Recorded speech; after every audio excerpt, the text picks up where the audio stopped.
Welcome to the Gridiron Weekly and our 2021 draft preview. Now, over the next couple of weeks, we're going to look at the quarterbacks that many people think will go 1 and 2. Next week, it's Trevor Lawrence of Clemson.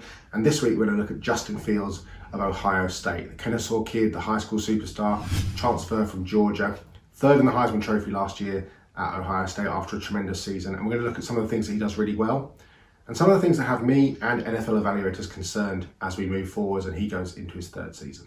So what can I tell you about Justin Fields? Well, first of all, he's big. He's 6'3", he's 228 pounds. He's very athletic, can move around the pocket and make yards with his feet. He's got a good arm, he's accurate, and I'm going to show you one of his best plays from last season, something he does really, really well. A throw against Nebraska. Now, first of all, why is he still in the game at 41-0? But this is what I want you to watch. Justin Fields here, and then the matchup on the outside of true freshman Garrett Wilson against junior defensive back DiCaprio Bootle of Nebraska. And what you're going to see with Fields is just the way he opens his hips so well, which is what he does consistently as a player. And then touch. Ryan Day is essentially asking him to put a ball in a really small area. This is an easy throw in terms of he's not throwing it through defenders, he's not having to thread a needle, but what he's being asked to do is literally drop it into a very small basket at the back of the end zone, which A, he will do, and B, just look at his setup. He bounces on the balls of his feet, he gets his hips wide open, and he hits Wilson in stride. It's a beautiful throw. Just set the tape going, hips are open, and then dropped. It cannot be placed any better into Wilson's hands. Great catch, feet down, beautiful throw.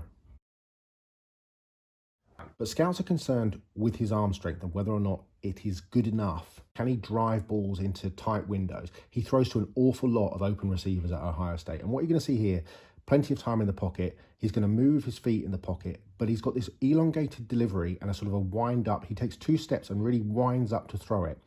Now, you're not going to drill the ball into Victor here because otherwise it would go into the back of Mike Brown, the defensive back. It has to be well placed. The concern is the way that he winds up and that slightly lengthy Byron Leftwich type elongated motion. So set the play going. Snap of the ball here. Fields, he's just going to manipulate. And now look, there's the 2 steps and really wind up. And the throw takes a while to get there. It's beautifully placed in, but that's a concerning throw at times for NFL scouts because they want to know just how big that arm is and whether or not he can make consistent tight window throws at the next level.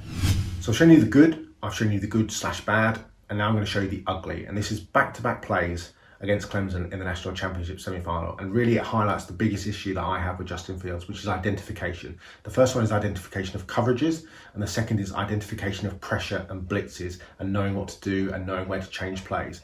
Isaiah Simmons here is going to be in man coverage on the inside of the slot. Kayvon Wallace, the safety, you're going to keep an eye on him as well.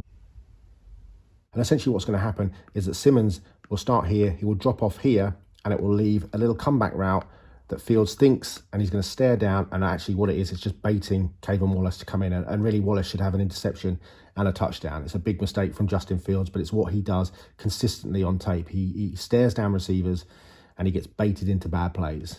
So here we are. J.K. Dobbins in the backfield, obviously, 4 receiver set. Watch Simmons step to the right. Leaves the man open there, and Wallace, that should be a touchdown. And that is a big mistake from Justin Fields. You should hold your head in shame, Kayvon. Should be walking that into the end zone. So another example of what he struggles with, and this is identification of pressure. I want you to keep an eye on 3 players here, James Skalski, Chad Smith, and Justin Foster. Foster will get the pressure off the edge, but it's these boys on 3rd and 9 who actually don't drop off into coverage, who stay around the line, causing problems, shutting down gaps for Fields to try and make a first down with his legs. And he panics. He doesn't know what to do. He holds onto the ball, has to swallow it, and takes a sack, an unnecessary sack. It doesn't help that Foster gets excellent pressure, but Fields gets out of it because he just holds the ball too long and doesn't know where to put it. So the boys are moving around here. Smith and Skalski, the linebackers. Foster will get the rush off the edge. But Fields is panicking. Where to go, where to go, where to go. And Skalski and Smith wrap him up. And you'll see it again from the replay. So pressure, Foster, Smith, Skalski. Kayvon Wallace here. Foster gets the rush, but look at these 2 here. And Fields doesn't know what to do with the ball. Pressure comes, now he has to swallow it. Skalski gets the clean-up sack. So there's a couple of plays that highlight some of the issues with Justin Fields, and especially that last one is going to give cause for concern. Why didn't he see where the blitz was coming from? Why didn't he change the play? Why didn't he change the protection? Why didn't he change where's his hot route, and why didn't he identify it quicker? Those are things he's going to have to work on in 2020. And look, he's got a lot of talent. He's got huge talent.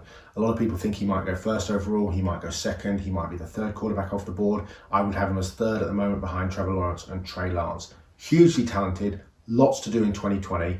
Lots of good players around him, so he should have the ability to do so. And if he can lead Ohio State towards a national championship and take a step up from the way he played last year, he's undoubtedly a top 10 pick.